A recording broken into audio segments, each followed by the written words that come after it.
Krishna. Good morning, everybody. Is there anyone here who needs Hindi translation? So I welcome you all once again for the most look forward to session with her Sukavaha Mataji. Every year in the month of January or February we get some opportunity to be with her, and throughout the year we all keep practicing on small things that she teaches, which makes our Krishna consciousness more of a living experience and a blissful experience. So, first of all, we welcome Sukavaha Mataji. She is a disciple of Srila Prabhupada from New Vrindavan, West Virginia. In 1975, Srila Prabhupada initiated her and gave her the right name Sukavaha, one who gives bliss to everyone. That's the name of Srimati Radharani. She is a wonderful servant of Srimati Radharani. We came across Sukavaha Mataji in our Barsana ICAM services when Radhanath Swami recommended her to join the I services, and life did not remain the same for many of us, and my husband and myself, we are witness to the transformation she has been working on us year after year. So she is a life coach and a relationship coach, and she's also a member of Corona Care, and she has been giving a lot of services in Vrindavan, especially to devotees who are departing from this world in the last phase of their life, the difficulties they face. And in the Varsana ICAM, she mainly takes care of organizing the data of all the patients, though she has a lot of language problem with the Brajavasis, but over the years she can make it. So we are very fortunate. Years before she wrote this first book, Revealing the Heart, the Practice of Compassion. And reading this book again and again gave me some glimpse of what is the word of compassion. Because Prabhupada said, chant Hare Krishna and be happy. And honestly speaking, I have been chanting for decades, but many times I felt I'm not happy. I have to be very honest that I'm not happy. I would go in front of Prabhupada and I would say, Prabhupada, I'm chanting, but I'm not happy. And I read a book of Sachinandan Maharaj, Nama Rahasya. There he says that there are many things, there are avoidable problems in our life. And that word made me think for a minute, what is an avoidable problem? Because many of the things I see around that trouble me they seem unavoidable to me. But the more I started coming in contact with Sukavaha Mataji, I understood that many things are avoidable just by changing my own practice of how I talk, how I make others feel about things. There's a lot in not just what I say, but how I say. And I had to deprogram myself because I was used to saying things in a certain way, used to understanding others in a certain way, and a lot of it came back to me. And I was feeling, why like this with me? Why I am a victim? But yes, it's a glorious journey, it's a long journey, and it's an ever-expanding journey to perfection. So I'm very grateful and very hopeful for this excursion that Mataji has taken us along with her. And it's all authentic because she speaks from the platform of reality. So I will not take more of your time, but she is now written 2 more books which we'll be launching at the end of the session, Finding the Gap and Entering the Gap. So these books are available over here, and now we invite Sukavaha Mataji to open her topic for the day. It's in 2 sessions, today 11 o'clock to 1 o'clock, and she'll continue tomorrow at the same time. Hare Krishna.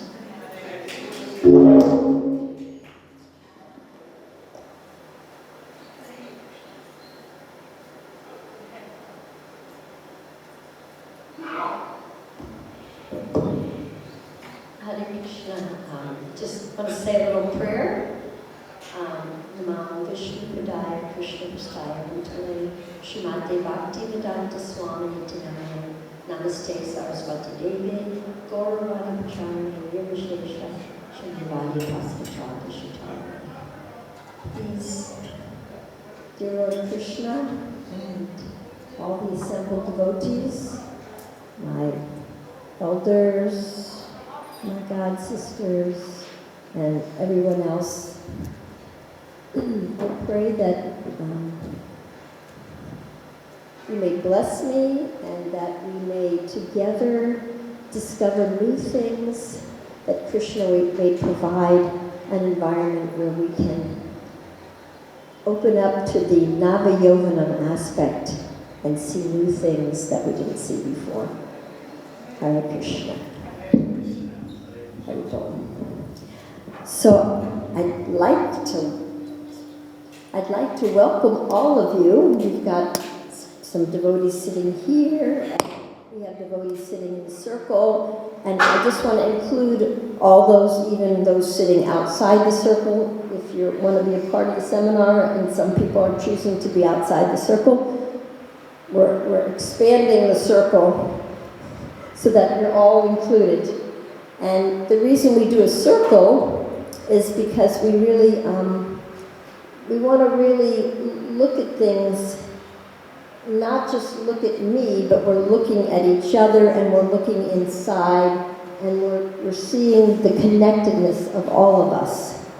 And I wanted to say, you all have wisdom inside, and we're going to tap into that inner wisdom.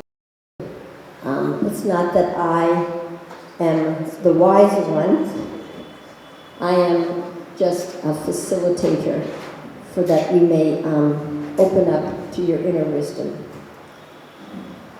Okay, so we're expanding the circle. Does everybody feel situated? Okay. Thank you. Yes, there you go, Granga Samrapaguru, perfect. Inside the circle. So today's topic is, do I trust Krishna? So, of course, we're all practicing devotees and Krishna's in our heart, so we all do trust Krishna to some extent, otherwise we wouldn't have entered into this movement which asks us to trust more and more a little bit every day. So, and yet, what are the barriers to us trusting 100%? Like, what really blocks us from fully trusting Krishna? So I'm looking for that mic. Nikunj Viharini? She just, yeah, I just want the other mic to just, because I want to pass it around in case other people. Here it is, I see it. So, what are those things, we'll just talk in general, talking about trust. What are those things which increase our trust? And what are those things that decrease our trust? So, which one should we do first? Increase? We're going to do increase? Okay. So what are the things that increase our trust? And the answers are going to come from within you. So, what are the things that increase our trust? Anybody can raise their hand. The things that increase our trust.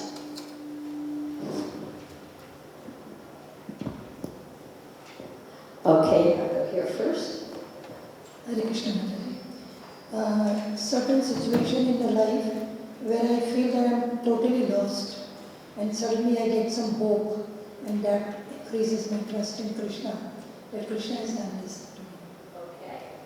So Where there was no hope. where there was no hope, Krishna came, made a miracle, and gave me refreshed hope. That increases our trust. Loving exchange, reciprocation of our prayers. We have in certain ways through devotees or by reading books, which builds the relationship and platform of trust. Thank you. So, loving exchanges between the devotees, and when we feel that our prayers are being reciprocated, it increases our trust, okay? I can trust a little bit. Anybody else? What increases our trust? When the scriptures come alive, when I'm actually practicing, and then I also get the results that I really know. Give us an example of when the scriptures came alive in your life. You know, in the scripture, it's make it real, because when the scriptures come alive, okay, what does that mean that I see Krishna dancing? What does that mean when the scriptures come alive? Give me one example. I notice very naturally that detachment arises. Detachments of those things that are not essential in our lives, they naturally just go away. Not even that you have to endeavor for that, it's just happening. For me, that was like, okay, following the process, so these things that we don't need, they go by themselves. So detachment, you see things, we becoming detached from things, and that shows that the scriptures coming alive. Does anybody else? Thank you. When you are facing certain situations in your life and you decide, okay, I'm going to read the scriptures and see what Prabhupada says, and you open it up to exactly what's applying in your life and it answers your questions. Yes, when we open the scriptures and they speak to us exactly what we need to hear at that moment, like we're really in a quandary, we open and there's the answer right in front of us.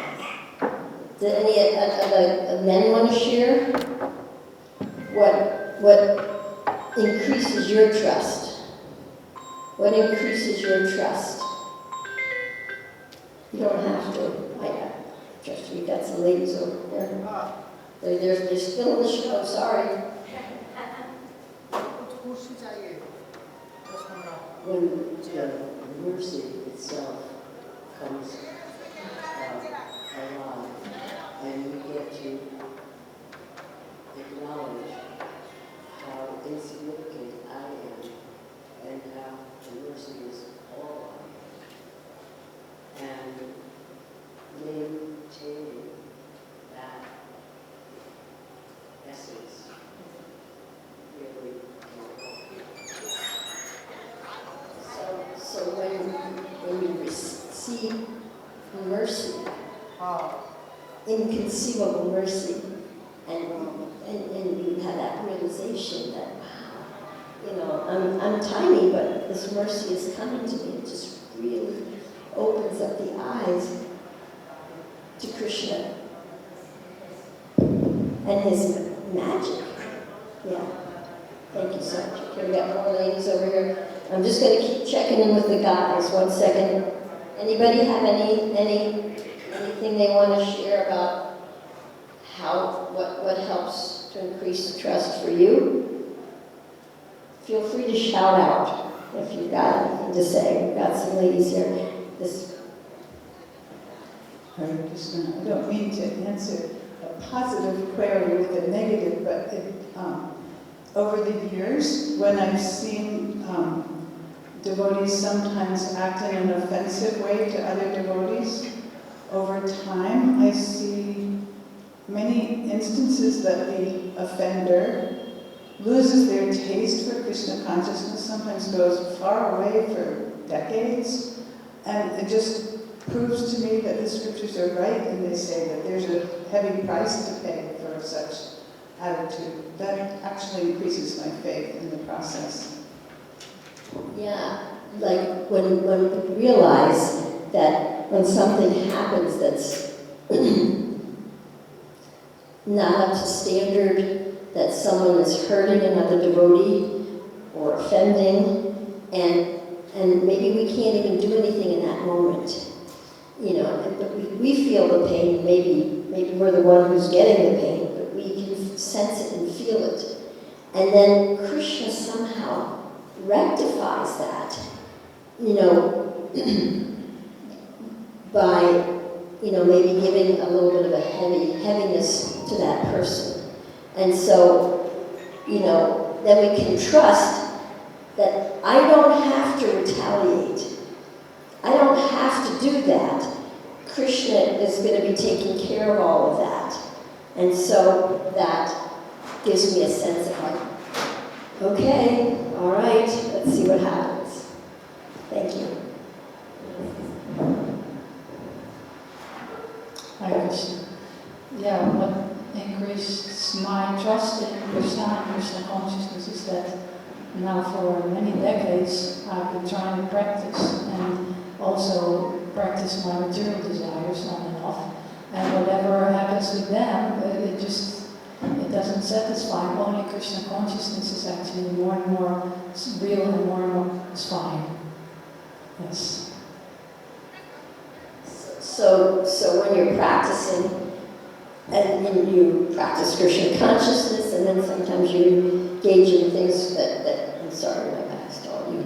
And then sometimes you engage in activities that are more not towards Krishna consciousness, but still, Krishna's so kind, he even gives you realizations in those times. It's like, wait a minute, this isn't really satisfying me. You know, do I really want to continue with this? So it's like, then you can trust Krishna loves me, and even if I'm veering off, he's gonna redirect me. He's not gonna, because it doesn't satisfy my soul. Very nice. And you had another thing you wanted to say? And then we'll just, you want to say something also? Somebody else had said it. For me personally, the examples of senior devotees who write books and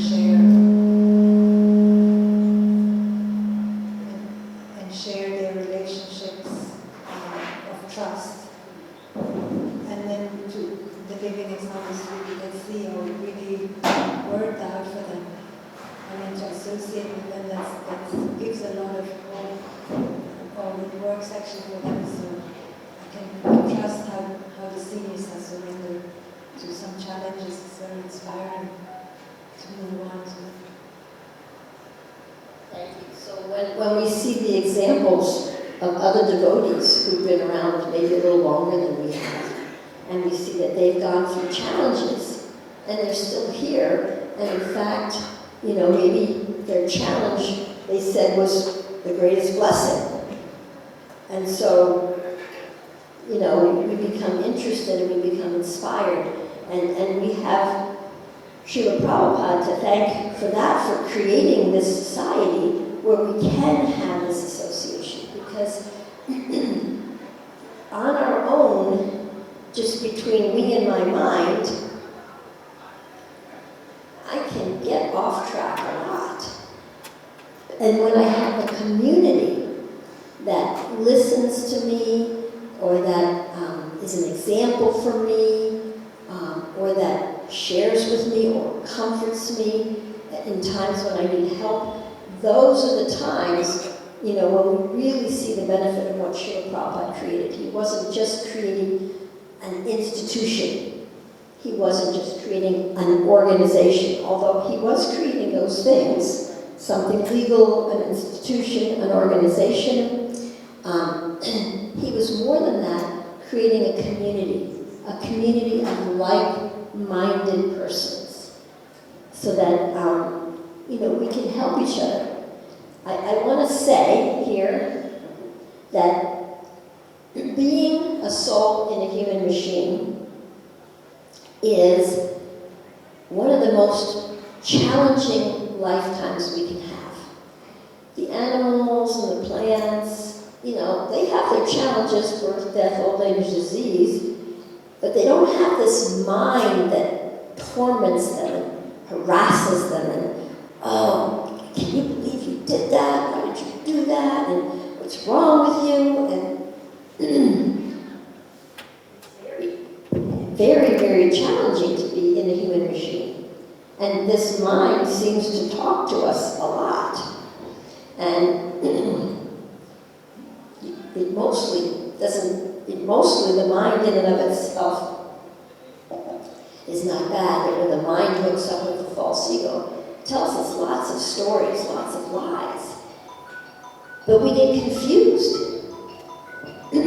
And now, being a soul in a human machine and declaring, I am going to go against the flow of the material energy here. There's this big river of the material world flowing down, and I am going to try to swim upstream, get out of this world.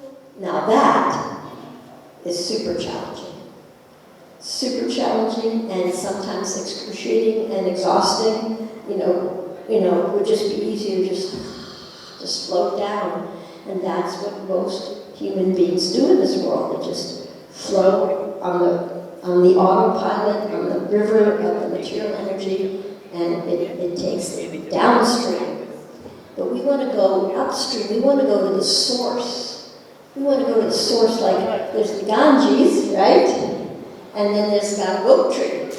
So, going to the source, and the closer you get to the source, the more pure the water is. The closer we get to the source, the more clear our consciousness becomes.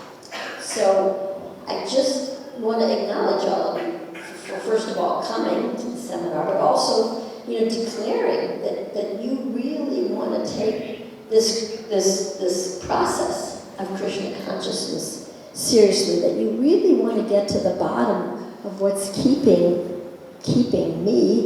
us stuck in this material world. What is it that keeps me here?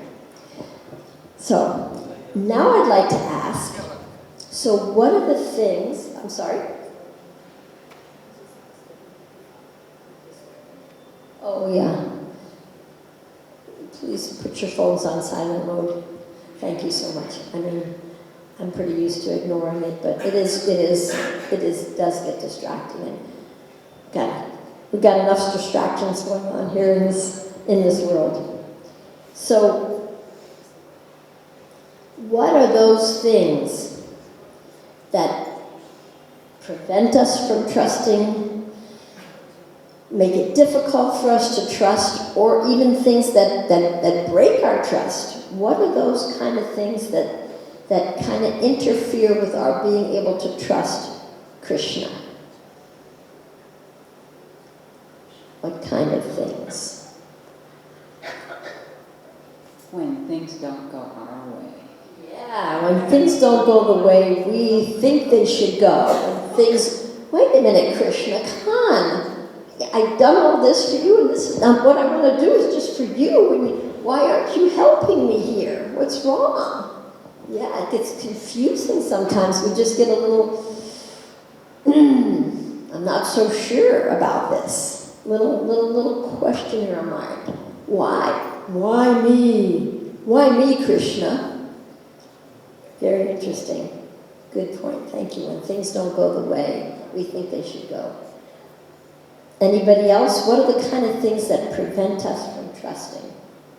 You have one, and then I'll go here.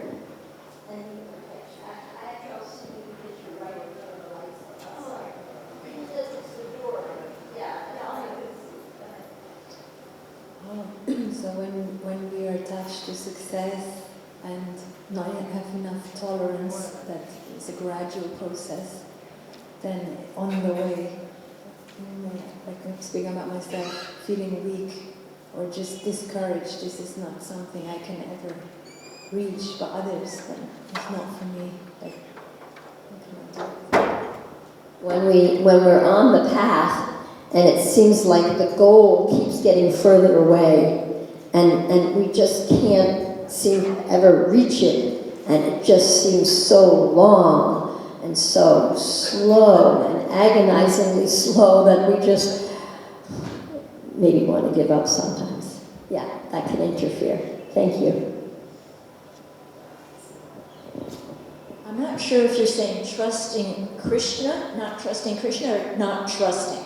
Okay, not trusting is when there's lack of integrity, or somebody says something, Or you say something and you don't keep your word. Yes, when there's a break in integrity, when there's a break in our word to other people, or when people break their word to us, they tell us one thing, they say one thing, and then they completely forget they told us that.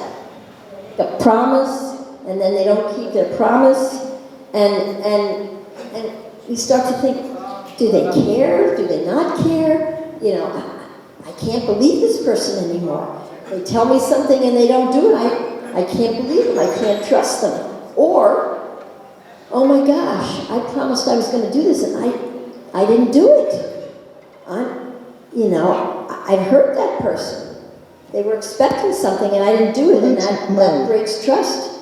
And so sometimes relationships break when there's a break in integrity and break in honesty. You said something? You want to have something? No? Okay. Maybe it is related to what you said about patience, like when you chant and chant and chant, and nothing happens. Or when you see that you keep coming back to the same patterns you're already in for so many years. Yes, sometimes our expectations about how the process is supposed to look, and what's supposed to be happening, sometimes those expectations interfere with our ability to trust. Any men have anything to add to what was already said? What are the kind of things that break our trust?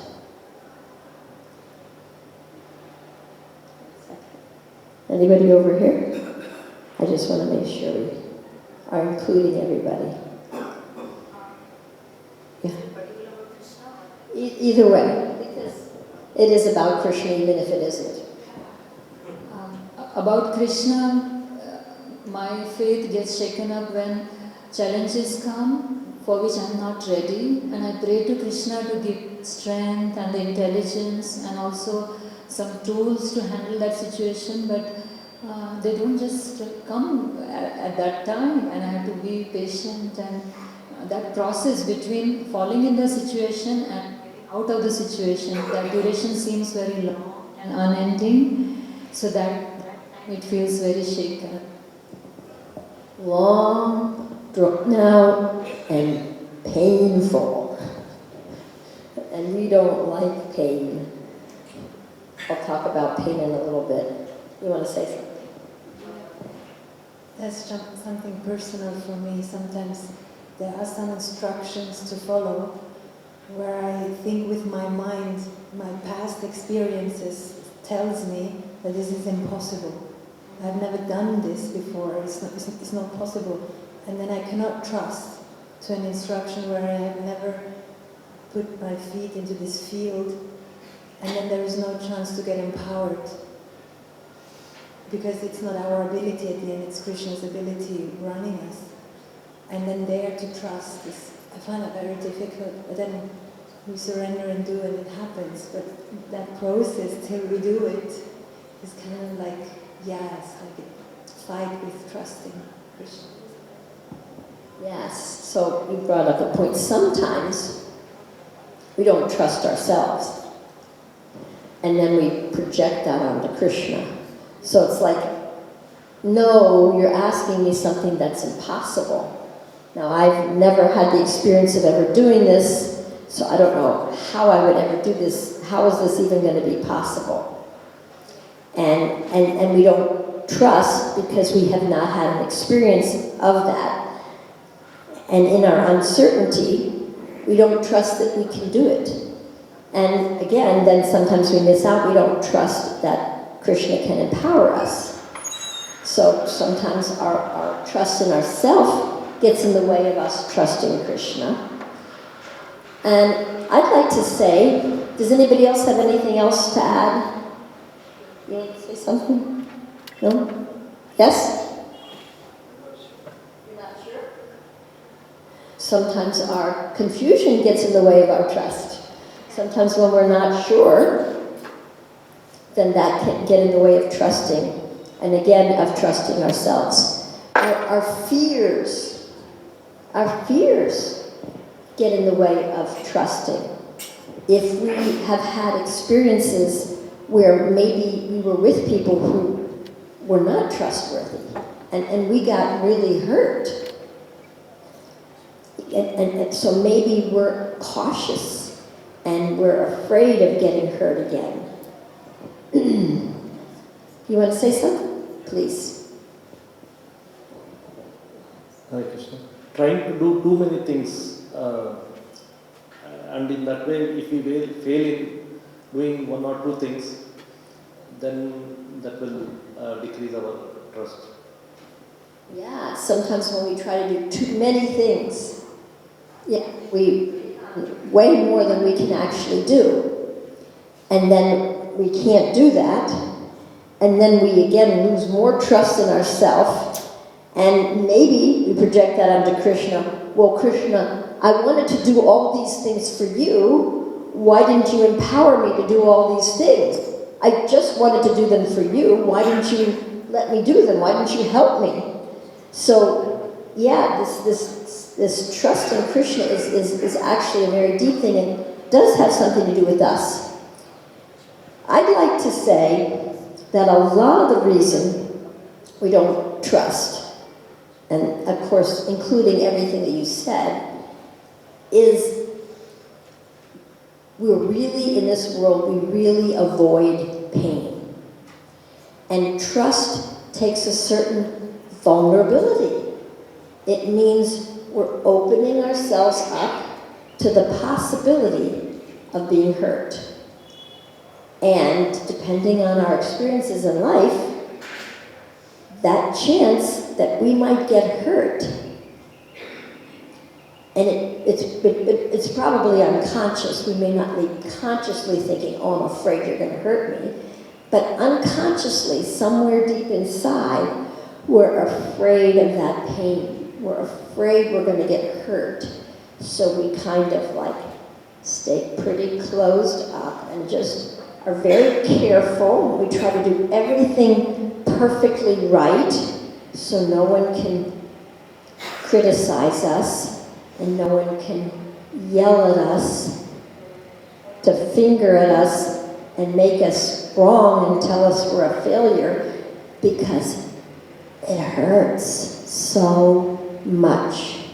It hurts so much. And in this world, in the material world, and this is I don't know the exact quote by Prabhupada, but our attempts to avoid pain, and when we avoid pain, we call that pleasure. That's what we call pleasure in this material world. Oh, I was able to avoid pain here and there, and okay, and things are kind of going okay, no one's hurting me, and so we call that pleasure. And actually, it's just avoiding pain. It's just avoiding, any kind of negative energy. It's just an avoidance.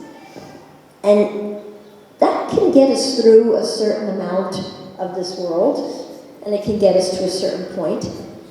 However, avoiding pain and the pleasure of serving are completely different. Avoiding pain does not give pleasure to our soul. And in fact, sometimes avoiding pain kind of keeps us stuck in a place where we're afraid to move out and discover new things. And in that place where we stay stuck and we're afraid to move out, then we feel like we're imprisoned. But who put us in the prison?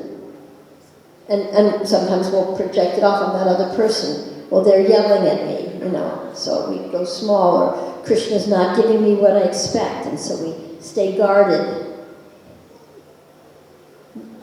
We're staying guarded to avoid the pain. We're staying guarded.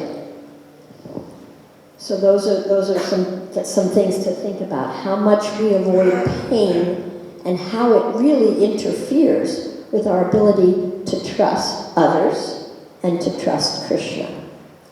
Now, obviously you all came because you want to learn, how can I trust Krishna more? You all have a sense, you all have some sense of how to trust. You all have trusted Krishna in different experiences, and it seems that we all somehow want to increase that. How can we increase in our ability to trust Krishna, especially when he does those things that weren't in our agenda, those things that we didn't expect, those things that don't feel so good, those things that even maybe feel painful.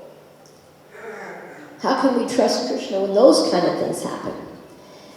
So I'd like to now just kind of turn the topic inward. How much control do we have on the external environment? Oh, that much? Wow, that's a lot. I'm coming over to your camp.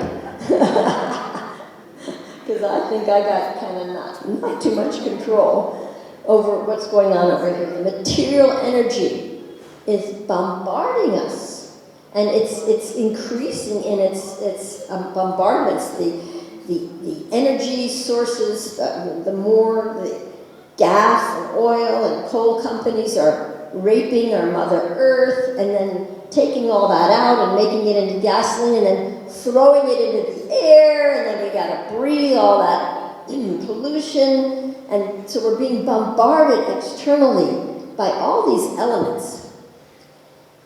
And then we're being bombarded by the people around us. Not everybody thinks the way I think. I really, when I was a young devotee, I really couldn't understand why everybody didn't think the way I thought, because I thought that the way I thought was really a good, logical way to think. And why are they thinking that way? Didn't make any sense to me. And then I found out that everybody is different and unique, and we have different experiences. So when we're with different people who think differently than we do, and we can't control them, sometimes we try. We try to convince them. Oh, yes. No, the way I'm thinking is right. And then they try to convince us that the way they're thinking is right. And then we have a fight, and then there's more pain, and then more avoidance, and then we don't trust, and we close up again. And then we've got the bombardment of our own mind and body, right? The pain of the body, the pain of the mind, harassing us, telling us different things. That's a lot to contend with. Now, Krishna gave us our soul. He gave us our life. And we're in this material world for whatever reason. We're not discussing that here. We're just here because we're here. And there's some things that we want to discover and learn in order to transcend and go beyond this world. So, I don't have control over all of this, but this one little soul that Krishna gave me, that is the soul that I'm responsible for. At the end of this life, when we face our Maker, Krishna's not going to say, well, it's nice that you did all that service. He might say that. But he's really going to be curious about, where is our consciousness at? Am I still harboring resentment? Am I holding on to regrets? Is there any anger, frustration? Is there still a lot of fear? What's going on in our consciousness? Our consciousness we're the only one responsible for that. No one can make me Krishna conscious. I can go to every class of every great saint and guru and listen 24/7. But if I don't start to apply the teachings in my own life, my consciousness may not really move. It may just stay stagnant, because I might just be like being an observer, just like, not really an observer, just kind of like, just watching the rest of the world and not watching my own self. So, I'd like to say, we really are a soul. Everybody knows that, right? We're part and parcel of Krishna, right? And I've come to Krishna consciousness. I'm doing the right thing there is to do. And I want to trust Krishna. What's interfering with that? Well, there are a few things that cover our soul, right?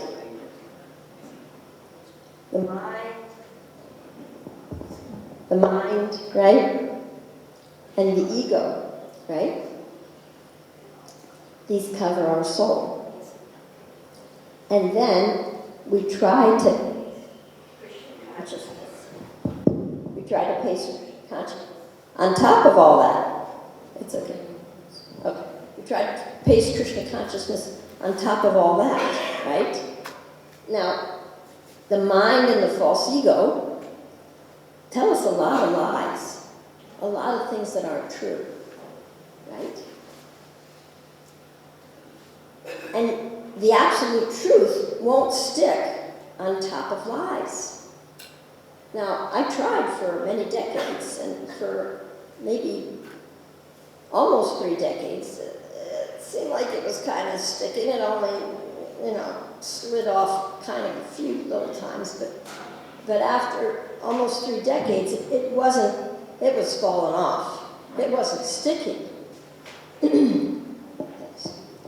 And then I became very angry, because wait a minute, I did all the right things. Why am I not Krishna conscious? I should be pure by now. Because I hadn't dealt with the lies we tell ourselves. And this is what I write about in these books. The first book called Finding the Gap, Some Truth About the Lies We Tell Ourselves. This is about the mind and the false ego. So the false ego kind of makes friends with, or bedfellows, whatever you want to call them. I don't know if they're exactly friends. They're not true friends, but they make an alignment. And they tell us all kinds of stories. And we tend to believe these stories because we don't really know who we are as a soul. We haven't gotten to that point of really understanding who we are. And somewhere inside, we know we're something. Even impersonalists have identities. They identify as an impersonalist. Some kind of an identity, something to hold on to, that this is who I am and this is what I believe. So we have a lot of unconscious, subtle beliefs that we believe in, which are actually counter to us trusting Krishna. And so they interfere with our ability to trust Krishna, because we somehow have come to believe in the lies we've told ourselves. So let's go over a few of these little lies. Does anybody have any idea what I'm talking about when I say some of the lies we tell ourselves, some of the lies of our false ego? Does anybody have any idea what I'm talking about? Or a vague idea? Does anybody want to say something about that a little bit? I'll get to you next. Just something. I'm not worthy. I'm not worthy. Yeah, I'm not worthy. Yeah. Where does it say in Bhagavad-Gita or Bhagavatam that I'm not worthy? Where does it say there? But if I believe I'm not worthy, it's going to be hard for me to receive Krishna's mercy, because the mercy will come, but then the I'm not worthy will throw it out. And then it doesn't sink in, we don't really get it, it just flows out. My job is good enough. I say all the mantras and chant all my rounds, so it's good enough. Good enough, yeah. I'm good enough. But inside, it's good enough. But inside, there's something inside that's saying, damn, there's something, why am I not doing the good enough, right enough things. Yeah, there's something inside the soul and the super soul are in there reminding us, well, there's something a little more you need to look at here. So, but yeah, we tell ourselves those kind of lies. Do any of the, I want to check in on the guys, I don't want to exclude you. Are there any of you know the little lies that we tell ourselves? Any? Okay, I'm going to go to the girls again. Sorry. They're winning. So she wants to say something. Yes, along the same line, like, I'm doing the best I can. I can't do more. This is it. I need to stay balanced. Okay, now that voice, interestingly enough, could go either way. That could be a lie, or it could be the voice of Krishna and the soul saying, you're over-endeavoring. So that's why it really takes a lot of conscious consideration. Am I selling myself short here by saying, this is enough, I can't do anymore? Am I selling myself short? Am I not surrendering? Am I not like letting Krishna empower me? Or am I being really honest and just taking the gradual process and trying to remain balanced, rather than over-endeavoring? So that's why it's so tricky. And sometimes the lies can even sound like scripture. The lies can sound like, you offended that person. The lies can be, let me think of a lie that might be scriptural. Oh, well, I'm in Maya. Okay, well, there's a certain truth to that. Yeah, I'm in Maya. Or you're in Maya. I can say that with a little bit. You're in Maya. And yet, it's not really honoring the full truth. I may make mistakes. I may have many, many moments of being covered. When we say things like, I'm in Maya or you're in Maya, we're kind of ignoring and pushing away the truth that, okay, you're a soul, you're in a human machine, and you're experiencing some difficulties. Okay, that's a big difference than you're in Maya, I'm in Maya. It's almost like a condemnation, like you're imprisoned in that box of Maya. And then where's the hope of getting out? So sometimes we use scripture, the absolute truth, to twist and tell lies. I think there's somebody over here who wants to say something. 1 second. Yes. The big lie. What's the big lie? I am this body. Or that I own something. I am this body, I own things, and even more, when we say I am this body, the big lie, I'm going to go back over here, I am this body. Sometimes we use that, I'm not this body, to ignore the body and to disregard this gift of Krishna. And so we use that, I'm not this body, to actually hurt ourselves and make it harder to be Krishna conscious. I would like to say that the one that really gets us is the thoughts in the mind. That subtle body is the one that gets us much more than the physical. Because the mind will say, oh, you're not your body. What's wrong with you? They're not eating. They're doing Bhima Ekadasi. What's wrong with you? Why can't you fast? Why can't you fast from water all day long? It's only 24 hours. What's the big deal? And maybe you get really sick when you try to do that. And then you think, maybe I shouldn't do that. But then again, you feel guilty. Everybody else is doing it. Maybe I should be fasting. And then you try it again and you can't even move the next day. But I'm going to do this because this is the right thing to do. So the lies are sometimes mixed with the truth. There's some truth to it. And I'd like to say that the truth of who I am, what my service is, and how I can best serve Krishna today may not be the same as any of your truths. My truth today, where I am in Krishna consciousness, may be different from your truth. We really need to be conscious and aware. What is going to help me? What is going to help me? What is the best way, what's the most favorable thing I can do today to serve Krishna? Not comparing myself to everybody else and what I should be doing what they're doing. Does that make any sense? So that's what makes the lies really hard to detect, because they're tied up sometimes with the truth.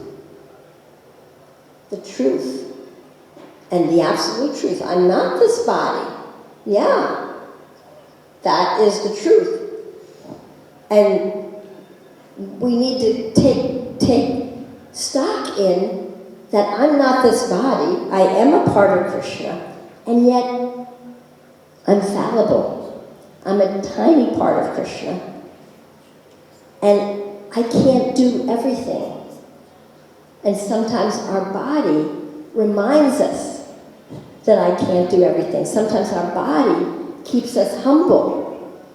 Our mind may seem to keep us humble, but it's really our body that keeps us humble, because once the body can't do something or the body gets sick, you can't really argue with it, because it's not lying. It's telling you the truth. You're sick. You can't move. You've got jaundice. You need to lay down. You can't move. And that's an important thing to understand. The body doesn't know how to lie. The mind will twist everything, but the body doesn't know how to lie. So, what does all this have to do with trusting Krishna?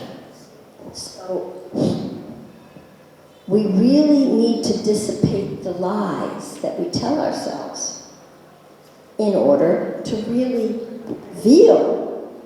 open up and reveal the truth which is already there. We are part and parcel of Krishna. Krishna made us perfectly.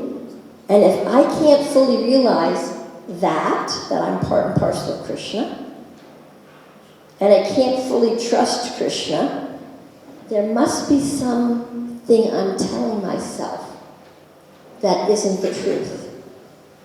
So then we can be curious, rather than then taking that, oh, I don't trust Krishna 100%, I'm in Maya. Rather than putting ourselves down and judging ourselves and hurting ourselves more, and we're already in pain, we might just be curious. What is it that I'm telling myself? What am I telling myself that has me not trusting Krishna? What am I telling myself right now about this situation that Krishna sent to me today that I somehow it wasn't the way I thought it should go? What am I telling myself?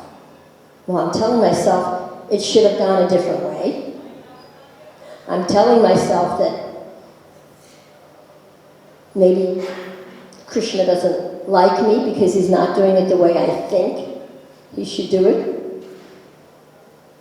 I could be telling myself all kinds of things. So now, is it 1 o'clock? It's 12 o'clock. I couldn't tell if it was 5 after 12 or 1 o'clock. I'd like to do just a little exercise. And we could break up into partners, pairs, and I'd like you to think of maybe one circumstance in your life, and usually the most recent circumstance it's more alive, so it's a little easier to relate to. Think of a circumstance that where you felt that you couldn't trust Krishna, or you felt some frustration or anger or some kind of an emotion that just would not allow you to fully trust Krishna. And it could be a situation just between you and yourself, or it could be between you and another person. You know, some kind of a situation where you just felt that edge. And if you can't think of something recent, just think of something as most recent as you can, even if it's further back.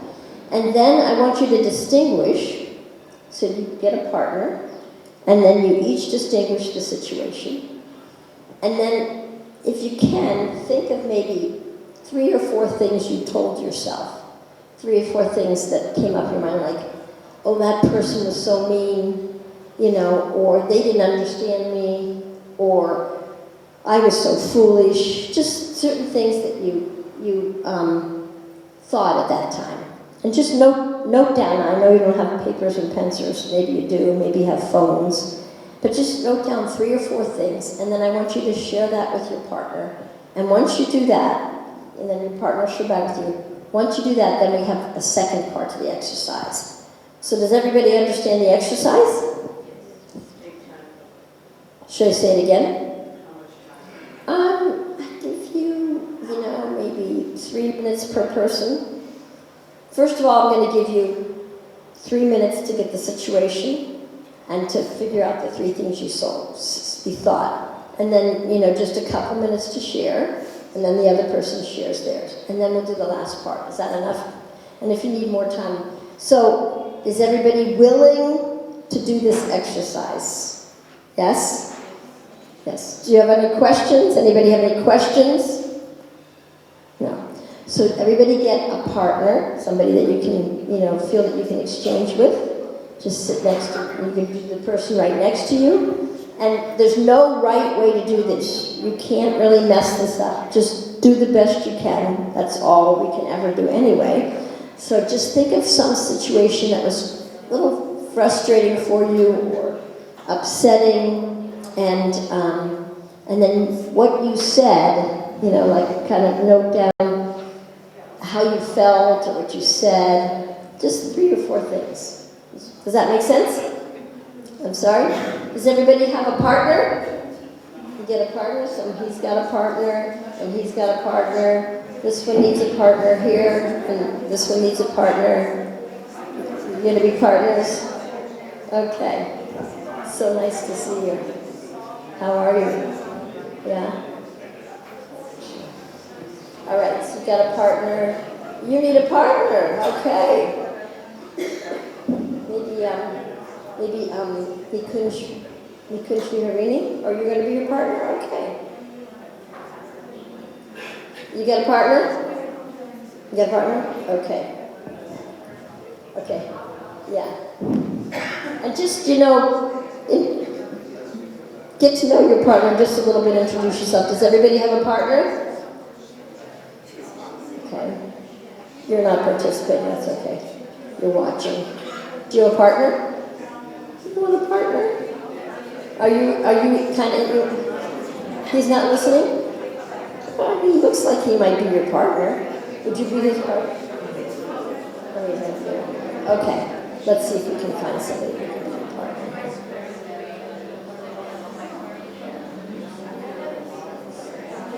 Yes. Yes.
time to speak too. So if you haven't switched, let the other person speak also.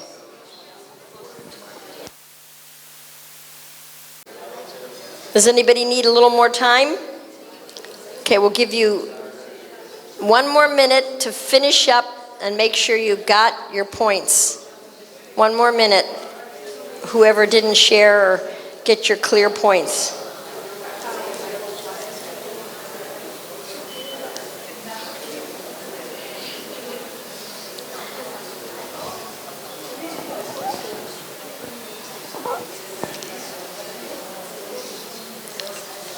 Yes, dear. Time's up. Oh, a little more? 1 more minute. Okay, your girls are getting into it here. I'm going to give you the next part of the exercise too. There's going to be another part to the exercise. I'm grateful that you are all participating, because in life, if we just are an observer and we just watch life, but we don't participate and interact with life, sometimes we miss out on opportunities to learn and grow. And in relationship, which we're in bhakti-yoga, to be in a relationship with Krishna and his parts and parcels, in relationship, it takes a certain amount of participation. So I'm glad that everybody's participating to the degree they can. So the next part of the exercise, now whatever the things are that you said about the situation, life's not fair, he's mean, they don't understand me, whatever you said, I want you to take each one of those sentences and I want you to put in front of that sentence, my mind is telling me that he's mean. My mind is telling me that life's not fair. My mind is telling me that I'm stupid. My mind is telling me whatever it is that you said before, just add the my mind is telling me to it, and I want you to share each one of those with your partner. My mind is telling me I don't understand. Whatever it is, put my mind is telling me in front of it and share that with your partner. This one won't take so long because we've already distinguished a lot. So just say, my mind is telling me in front of each one of them. Not my mind is telling me I'm stupid, I'm this, I'm that. My mind is telling me I'm stupid. My mind is telling me it's not fair. Just keep repeating that mantra. So we'll take a minute and a half for each person. So go ahead. Go.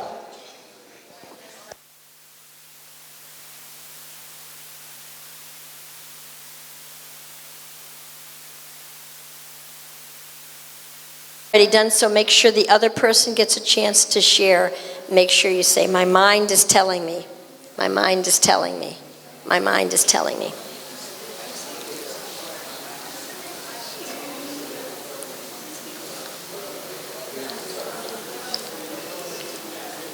And those who are participating in the back with themselves, whatever you told yourself, just say to yourself, my mind is telling me such and such, such and such.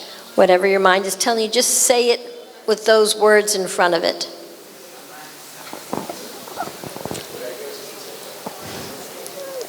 So we have a few more seconds.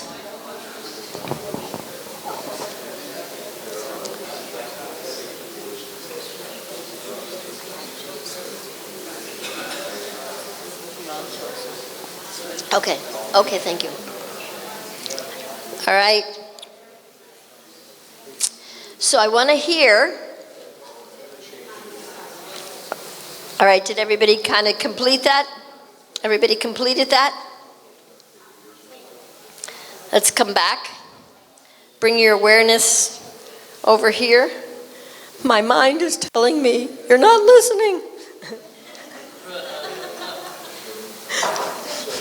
My mind is telling me you don't like me. Okay, so now I want to hear a little bit from everybody. What did you see in doing that little exercise? Was there something that you saw for yourself in saying that little exercise? And I'd like to hear from as many people as possible. Did you see anything? What did you see? Just even if it's just like, oh. So, does anybody want to share what they saw from that exercise? Anybody? Anybody? Anybody? Okay, thank you. Do you want to use this one and this passes from? Is it on? I turned it off. But just by adding, my mind is saying like this, I could zoom out of the situation. I could look at the situation from a different perspective, from a different place. Thank you. You got a little distance from the statement. Anybody else want to say anything? Did you learn anything about yourselves? Yes, no, maybe? A little bit? I want to say the same thing what she said, that I could differentiate that thought from myself. Perfect. You said it in a different way, and that even made it more clear. I could distinguish and differentiate that thought from me because I was the one that was differentiating. So I was no longer enveloped in that thought. I was differentiating it. Very nice. You want to say anything? No? Either of you girls want to say anything? You want to say anything that you got, please? My mind is my friend, or my mind is not so good friend. And who am I going to associate with today?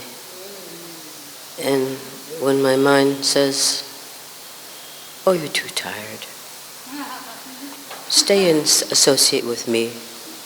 Don't go to be with the devotees. It's better for you. And I listen to my so-called friend and miss the opportunity. Yeah, so our mind is either our friend or our enemy, depending on how we relate to it. And if we believe everything it says, it has a pretty big impact on us. But then when we just see it's just saying something, and the soul, have a choice whether to really buy into that or not, it gives us a little freedom out of that being stuck. Does anybody else want to share anything that they got from the exercise?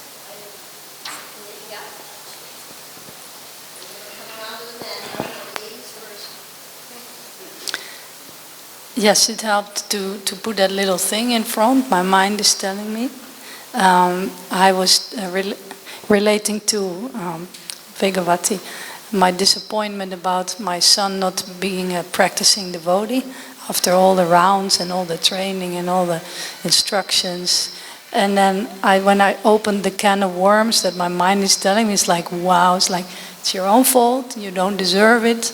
You didn't set a good example, you married the wrong person. It's like, wow, it's like a lot. It's not fair, and Krishna, why don't you just, awaken him because you want to spread Krishna consciousness, he's so qualified, why don't you do that?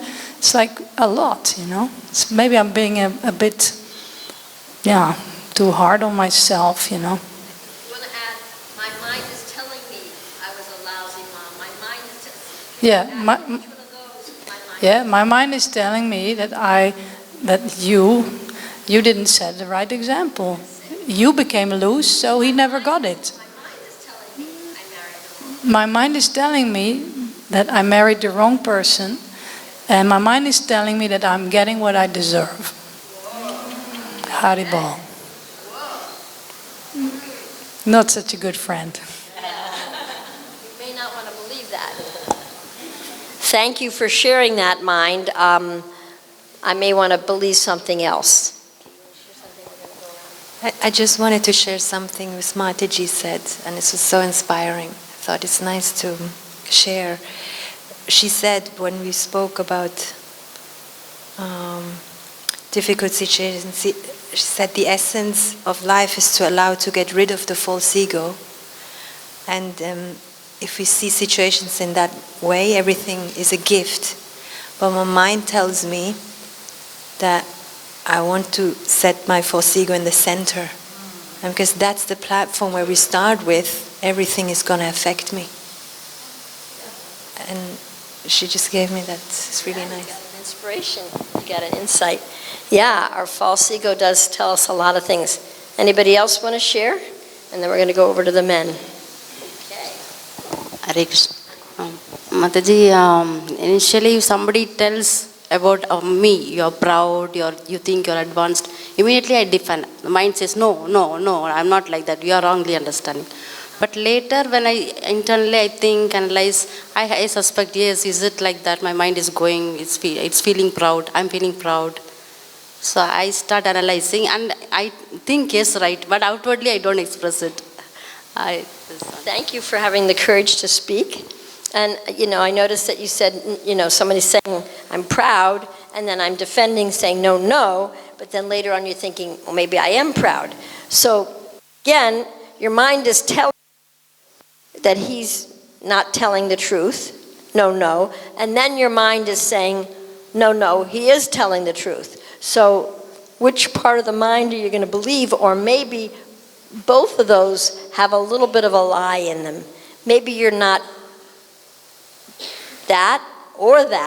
Maybe you're something different that you haven't discovered yet. So, just differentiating between that. Thank you. I'm going to come over to the men. Anybody in the back want to share? You want to share? I'll get you in a minute. You want to share a little bit? Yes, no? What you got? Willing? Are you willing? Oh, he's willing. Okay. Yeah, take her. So many times while making some decision in the life, mind says that, you don't do this. But still, out of some confidence, we take that decision. And later, maybe with the partner, it's a quarrel. No, that time, my mind was telling not to do this. But we didn't listen. Yeah. So this has happened many times. So go ahead. Hare Krishna. It could be that sometimes mind is so expertly telling us things that we actually think that it's our intelligence that figure out something, and we don't know it's actually mind again. Yes, that is the confusing thing because it's so subtle.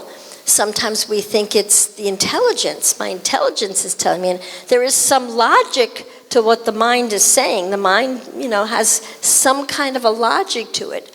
And so we think it's the intelligence. But with the intelligence, we need to look at the mind and really determine, is that really the truth? Or is that necessary? Or is that kind? Or is that helping me in Krishna consciousness? Rather than, this is right and this is wrong, maybe just looking, how is this helping me? Is this thought helping me right now? Or is it taking me to another place? So it takes some fine-tuning to look at that. Thank you for sharing, both of you. So he wants to share. Did you want to share? You're up. Hare Krishna. Yeah, so my mind is giving some judgments about me. And previously I didn't have the space but to accept those judgments. And like you said, wallow in those thoughts. But when I say, like you said, then at least I have a choice whether I want to accept it or not accept it.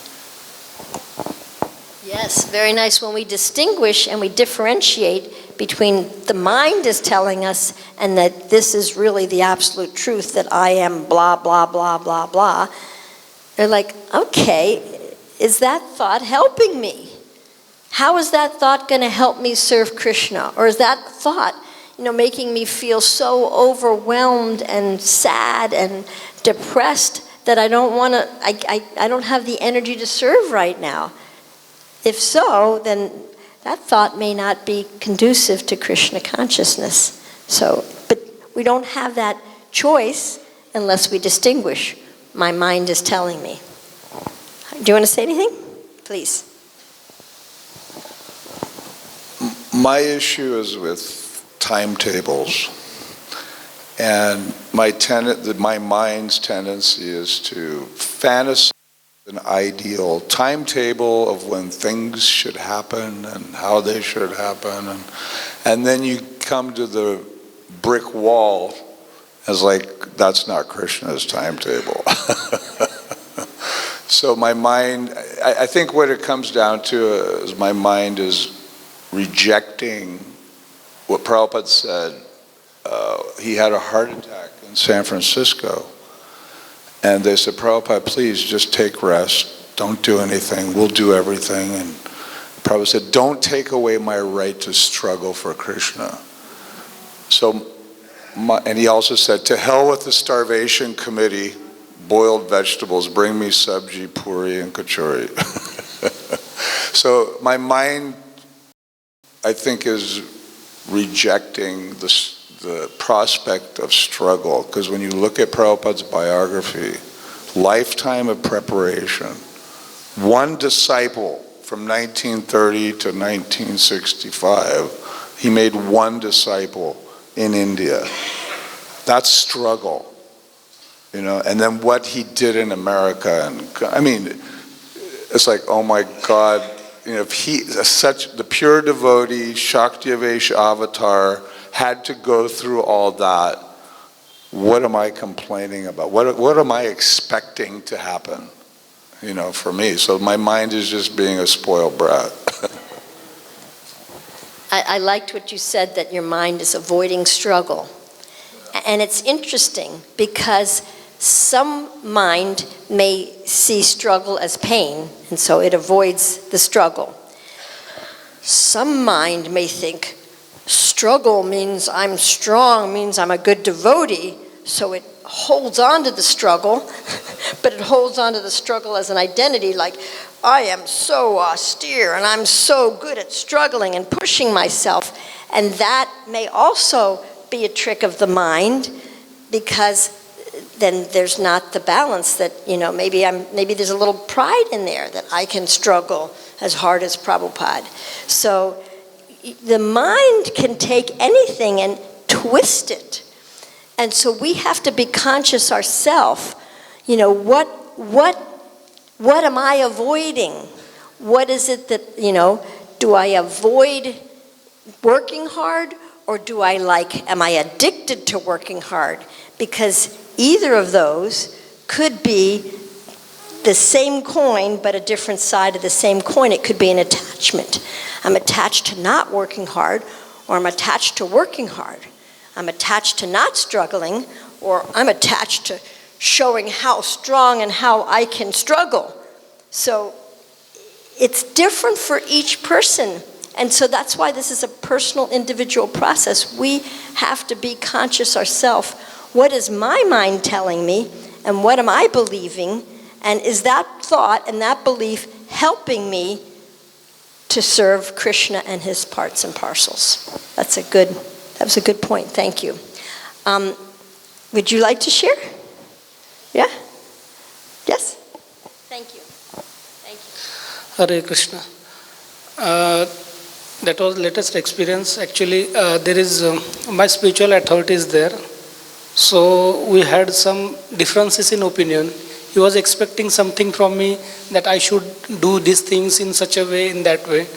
And I has my own difference in opinion. So there was a lot of thing was going on. So in between, then my mind was telling me, oh, we have a lot of differences. Maybe I should go ahead or not with the thing.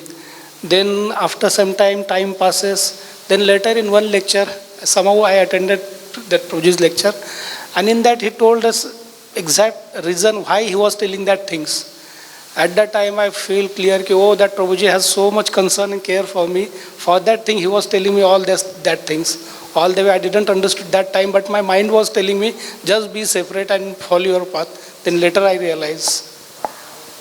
So I just want to re-express this because I think what you're saying is that the authority was saying something to you and you felt really hurt. You felt like he doesn't care for me and we have differences of opinion, so I need to keep my distance. And then later on you heard him speaking in a class and then you really kind of got what he was doing and that it was concern and love and care, but coming in a way that you didn't expect it, and then you realize, oh, it was my mind that was telling me he didn't care for me, when actually he was doing what he was doing out of care and concern. So that's the distinction that we want to get. We want to be able to fine-tune and see these little parts. Thank you. That was important. Did you want to share? Please. You want to share? No. Okay, thank you, and I thank the men that did share, and because it does take something to be a little vulnerable in a group, and it's not something that we normally do all the time. So everybody who shared and opened their heart and just, were a little bit vulnerable, I want to acknowledge you, because the false ego stays alive by being hidden. The false ego does not like vulnerability, does not like sharing. It's like, this is it, this is, don't come any closer. It's a buffer. It protects us from pain. And so every time we share and we step out of the comfort zone just a little bit, we're telling the false ego and the mind, wait a minute here. I have a choice in the matter. I don't have to do everything you say. And I want to be a little vulnerable. I want to step out and take a little risk and see what happens. And then, you can always step back in again. There's always that, you can always retreat. But just taking a step in that direction takes a lot of courage. And I want to acknowledge all of you for your participation. We have like 17 minutes. I wanted to just open up for a little question and answer. If there's any questions about what I said today or what we went over that was confusing to you, or if you want to share any realizations you had from what we did today, I'm opening it up. You want to say something? No? Yes? No? Anybody have any thoughts, questions? Okay. 1, 2, 3. I'm going to let her go first. 1, 2, 3. Is that okay?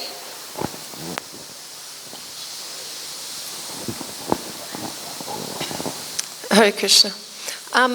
So my question to you is that we came in here to be able to share, and yet we've got a camera pointing at us, and we have not been told what this is about and why we're getting filmed and why we should open up in front of a camera. Right. That's good. That's a really super good point. Yeah. That's a very good point there. I didn't really pay attention to the camera. I heard that they were going to record, and I didn't, make any statements about this. So I appreciate you bringing that to my attention, because, taking a risk and opening up and having a camera pointing at you, which I wasn't even paying attention to, that can be really scary. So I just want to say to whoever is watching, that these people, I'm sure you've heard things that you probably thought yourself. And so these people that shared were sharing a part of you that maybe you have never been able to share before. And they are reflecting just parts of you, because we are all souls trapped in a human machine, and we all go through all of this. Not one of us escapes. We all go through all of this. So the people who shared vulnerably, thank you, we're sharing a piece of you, and you just see which parts and pieces were relevant to you, and be grateful that these people did open up. And it's something for me to think about, because I don't usually have videos, and so I wasn't really thinking in that regard, and that's a very important point. So thank you very much. Maybe if we do something different tomorrow, maybe we won't have the camera. Thank you. Very, very, very important. Thank you. I'm kind of sometimes a little spaced out. Thank you. What's your name? Sadnadasi. Thank you. Thank you. I just thought about one little point, if you could I don't know if it would be a long discussion, but the difference between trust and faith in Krishna. The question is, what is the difference between trust and faith in Krishna? So I'll have to think about that for a second. Yes, do you want to say the answer? Well, in one Bhagavad-Gita purport, Srila Prabhupada says, faith means unflinching trust in something sublime. Faith means trust in something unflinching.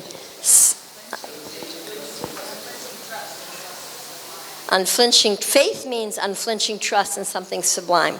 So we're practicing trust, but when we have unflinching trust, then that's true faith. So trust comes first, building the trust, and then we have full faith. So one is a step to another. Does that make sense? Trusting is a practice. We can practice trusting. Faith is like our heart opening up, to a much bigger version of ourselves and who we are and how we relate to Krishna. And trust may be like little practices that we do. We practice trusting. So faith is an expanded trust, unflinching trust in something sublime. Little trust is building your faith. Thank you. That was very helpful. Okay, you have something, and then, thanks. I have a question. So with this exercise with the mind, if that's fully purified, how would the mind be for a person who is not conditioned? It's just peaceful and won't gonna say anything.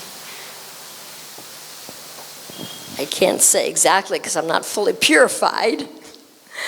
In my experience, the mind is kind of like a screen on on an internet or a computer, like a computer screen. And there's a lot of data that's been fed into that computer. So we may have a lot of images coming up in our mind, just from past experiences, even maybe from past lives. I think what we do with the mind is what gives us growth. It's not that we're trying to kill the mind, we're not trying to completely lobotomize our mind. We're not thinking the mind is just going to be nirvana, bliss. I think that's the Brahmajyoti kind of thing. We're not necessarily looking for that.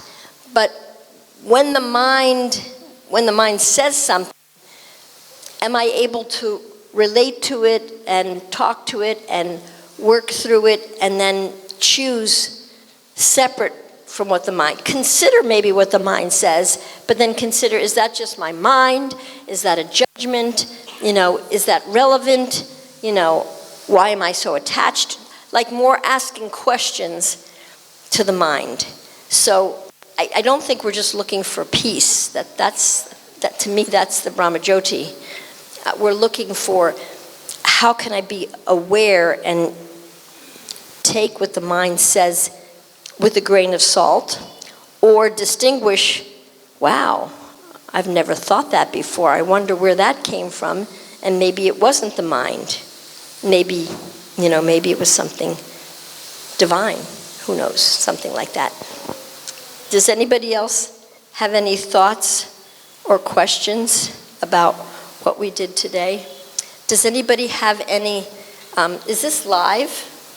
Is this live or is this recorded? Oh, recorded. Does anybody have any problems with the recording going out? Because we can... I'm sorry? Okay, but it's a recording. So I'm just wondering if anybody here said anything that they don't want to go out, if anybody feels that they don't want this to go out, we don't have to publish this. Does anybody have any qualms about this being publicized? I'm going to ask that And you can tell me from your heart if you have a problem with it, or with what you said or what you shared. If you have a problem with that, we don't have to send this out. He's with the ISKCON Temple website and YouTube channel. Right, right. Yeah, it's ISKCON, it's not just, but does anybody have any problem with that? Any ladies? Anybody have anything that they don't want to be publicized? Anybody have any questions, qualms? You have a problem? Yes, no? No. Yes, no? No. Okay. All right, so I'm glad you brought that to my attention. I really apologize for not having the foresight. I don't do so many classes where there's recordings, and so I was really unaware. Okay, if there's any other thoughts or questions, otherwise I just want to show you the books, because I hit upon a lot of challenges up at around 3 decades of being a devotee. And I didn't really have anybody to really help me. I mean, people would tell me, you're in Maya, and I was like, no kidding. I know I'm in Maya. I got that. Can you say something to help me out of this? Because this is bewildering. The scriptural verses, you know, none of that's penetrating. It's not working. It's not helping me to get out of this quandary that I'm in. Can you say something that's going to help me? And at that point in time, there wasn't anybody who could really support me and help me. And so I went to Krishna, thank you. At least there is, Krishna's alive and real, and he sent me all kinds of different resources that really helped me to work through things. And I feel like, you know, when we first come to Krishna consciousness, we kind of sometimes move with velocity, and we get to maybe where we left off in our last life. And then we kind of like hit a brick wall. And then it's like, okay, all right, you made a lot of progress from where you were in the last life. Now you need to work on the things that you didn't really work on before. All those things that you avoided last life, now you have a chance to work on them. And so we get a chance to take deeper steps. And it takes something. It's a challenge to our identity. Because once you've been around for 30 years, you think, well, I know something here. And then when you kind of find out that all that knowing isn't helping me out of my quandary here, then you start to wonder, what do I really know? And, you know, what is there more for me to learn? So curiosity really helps us out of those quandaries. And in thinking about, you know, all the different things that I've gone through in the last 20 years since that time, I kind of have done some sharing with others and listening to a lot of devotees and a lot of devotee problems, and I hear a lot of the same issues coming up again and again and again. And so I felt like, especially during COVID, since it gave me the time to write, that I should kind of download everything that Krishna kind of gave me. So this first book is called Finding the Gap, Some Truth About the Lies We Tell Ourselves. This isn't the absolute truth, this isn't all the truth, but it's some truth about the lies we tell ourselves. This is about the mind and the false ego. Usually when we talk about the false ego, we kind of address the tip of the iceberg. And if you know an iceberg, 90% of the iceberg is under the water. So 90% of the false ego is in the subtle realm, of the unconscious realm. You're not really aware of it. Like, you know, what are you talking about? So we want to dive in and kind of look at those aspects. So that's what this book is about. And on the cover, we have Krishna in the heart and the soul in the heart. And the soul in the heart here, it's a little bird, and he's kind of on autopilot, kind of like a little robotic, a little spaced out, not really conscious that Krishna's next to him.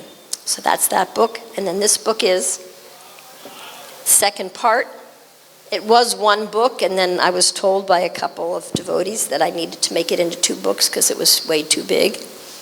So this book is about the anartas, and I've distinguished 12 anartas.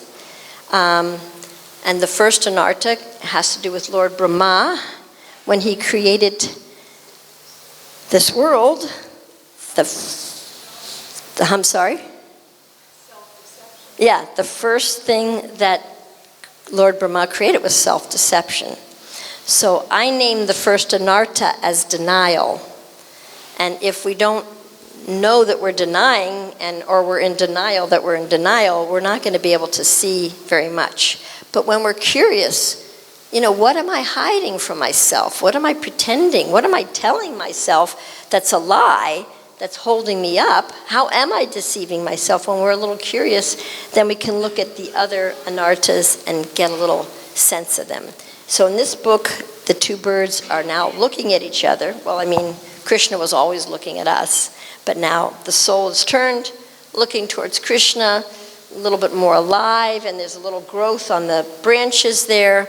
And so when we look and we're curious and we open up, Krishna really helps us in so many ways. So that's what these 2 books are about, and they just came out maybe 10 days ago.